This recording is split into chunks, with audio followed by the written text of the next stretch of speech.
All right, welcome back. Matt Steinmetz, Daryl the Guru Johnson with you, and the San Francisco Giants have certainly made some noise this offseason, and we're joined right now by Bret Boone. He's the host of the Bret Boone Podcast. That's an Odyssey original featuring the most notable names in Major League Baseball and all around sports every week. Bret, thank you so much for joining us. Really appreciate it.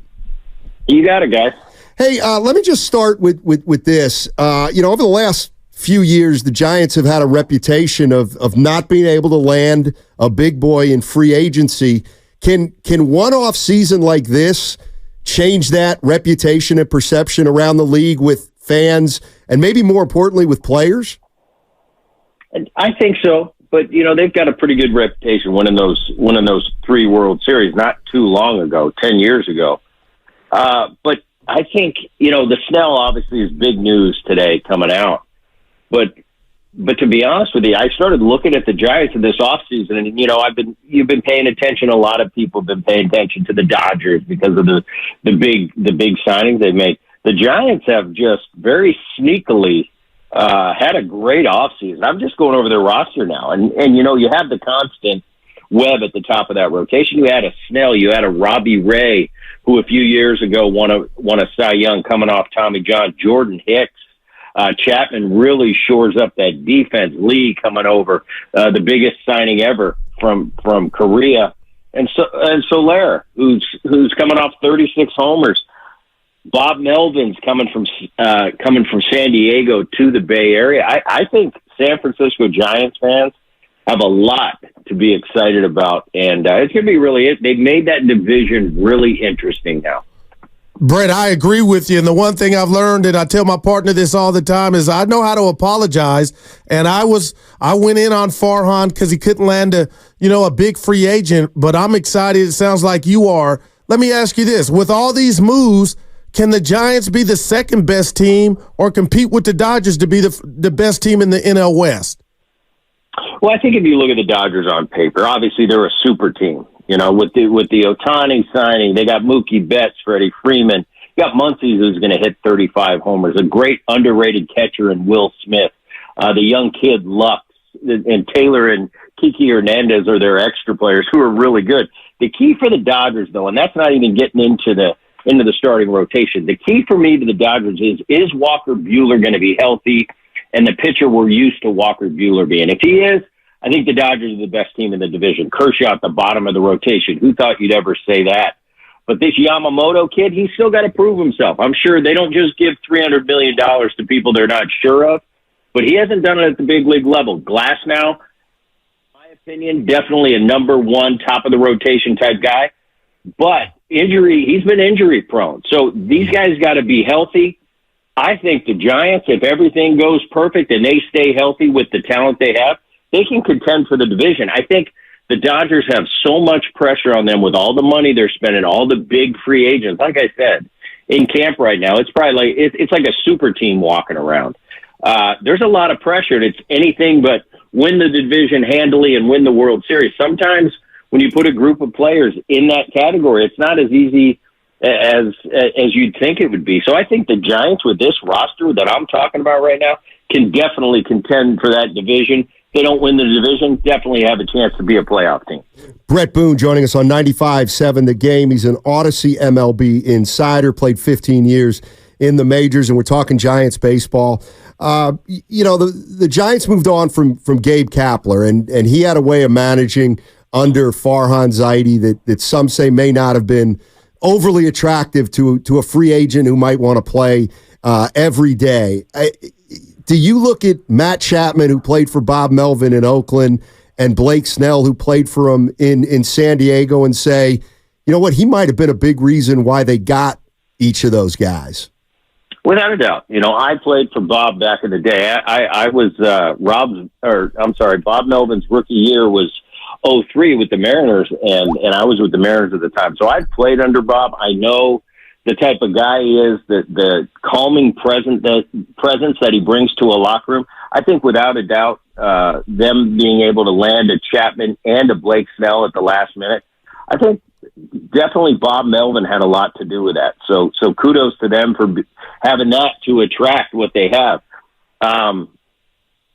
I think without a doubt, Bob has that reputation. He's had a ton of success, and he's definitely an easy guy to play for that really does have a calming presence about him that really resonates in that clubhouse.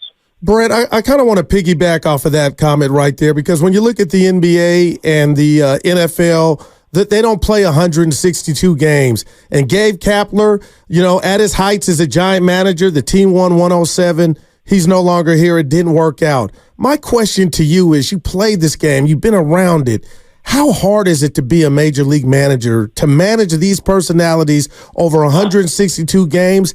And what makes Bob Melvin, like you talked about, the guy to do it, to change the narrative here? Well, I think the best manager, we look I think the manager versus the head coach in the NFL versus the head coach in the NBA. I think the manager in baseball, from an X's and O's standpoint, is the least important out of the three major sports. I think what big league managers do, and the great ones do, is they manage personalities. No different than being a CEO. It's how can I get one player with a certain personality and a certain ego, and another player with a completely different personality and maybe a different ego. I might have to kick one in the butt and give the other guy a hug to get the same result.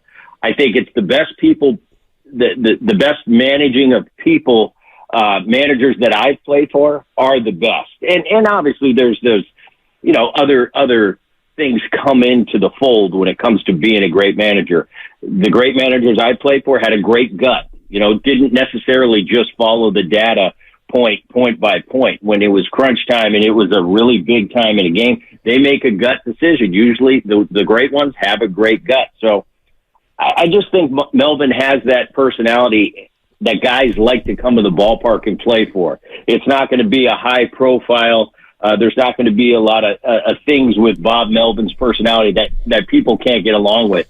I haven't met too many people that have played or hung out with Bob Melvin that don't like him. So that was definitely a positive thing for the Giants. But I think when it comes down to it, as a player, I never went to a certain place because of a manager. At the end of my career, Lou Piniella was in Chicago, and we tried to get back together one more time. It didn't work out. But when I was in my heyday, in my free agent, I didn't think, I want to go play for this manager. I thought, I want to go play on this particular team, or what's my best offer at that time. So, yeah, managers are important, but let's not overvalue them.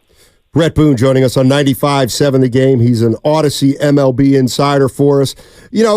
At this time of year, as we're getting ready for the start of the season, every team's made a lot of moves, and sometimes, fans don't know exactly, who's going to be playing where, the lineups, the starting rotation. So I like to always ask this kind of question leading into a season. For a team like the Giants, if you said they can contend, give me the number one reason why they should contend, and then if something gets them beat or something doesn't happen where it goes all right, where are they vulnerable? Well, I think if health is at a premium. If you guys are healthy, are you getting Blake Snell of 2023, 2017, where he's a Cy Young Award winner and by far the best left-handed pitcher, or last year, the best pitcher in the National League? Are you getting that Blake Snell, or are you getting the Blake Snell of 2022, 2021? The knock on Snell, and it has been for a long time, is his innings. Last year he had 180 innings, but the two previous, he only pitched 128 innings in both of those years. The strikeout totals are high when he has a great year, but his walks are high. He led the league in walks a year ago. And also, he's known for going 5 innings, 6 innings. As an ace of a staff, you need a guy that's going to go long, push it, like a Verlander, like a Scherzer in his day, that go out there and take the ball for 7, 8 innings. That's what they expect from a number one.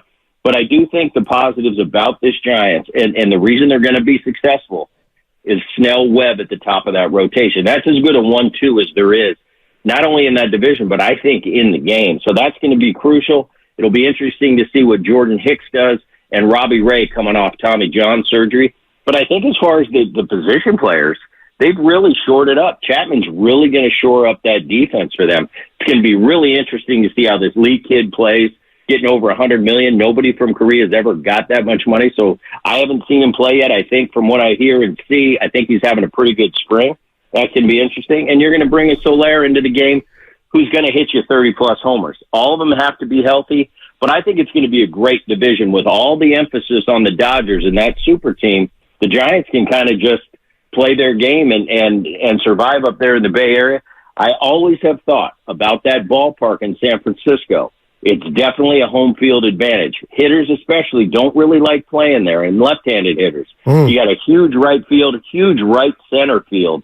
I personally, it's a different climate up there. As you guys know, it can get windy, and the summers aren't like Southern California summers.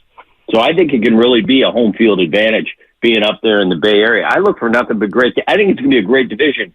We haven't even got to the Padres yet. I think the Padres had all the expectations a year ago. They bettered themselves. They just got Cease in the fold in their rotation. I think they're going to be better than they were a year ago, so they're going to be in the mix too. It's going to be a great division, maybe the best division in baseball. Yeah, Brett, and we hadn't even mentioned the Diamondbacks who are in the World Series. Go figures. Exactly. They're getting better too. They're getting better too. Hey, Brett, I'm curious. So young Kyle Harrison, this will be his first opening day. Came up last year, was under the tutelage of Logan Webb. How big of a deal is it for a pitcher to now be able to listen and learn from another stud like a Blake Snell? Right. I mean, that's what, when I came to the big leagues and your hair's on fire and you've done everything you got to do in the minor leagues. You've proven yourself there. You come to the big leagues and that's all you want to do is prove that you belong. Sometimes you got to get knocked down a little bit before it really takes to where you can really sit back, breathe, slow down that heartbeat, and just play the game. The game's no different in the minor leagues than it is in the big leagues. They just have a couple more decks. I think Snell's going to be a great influence on him. Hey, Brett, thank you so much for joining us. It feels like Giants fans have a lot to be excited about, and it feels like it's happened relatively quickly. It has, and I think they definitely do. I'm not saying that. I was just going over all this today, and I thought, wow, Giants have had a really good offseason, maybe the best offseason in baseball. Interesting. With the Snell edition. Interesting. Hey, Brett, thank you so much. I look forward to talking to you this year if we can, and have a great opening day. Guys, thank you. All right, that was Brett Boone, host of the Brett Boone Podcast. That's an Odyssey original. Make sure to follow the Brett Boone Podcast on the Odyssey app, or you can subscribe wherever you get your podcasts. He likes the Giants. The Giants might have the best offseason of any team in baseball.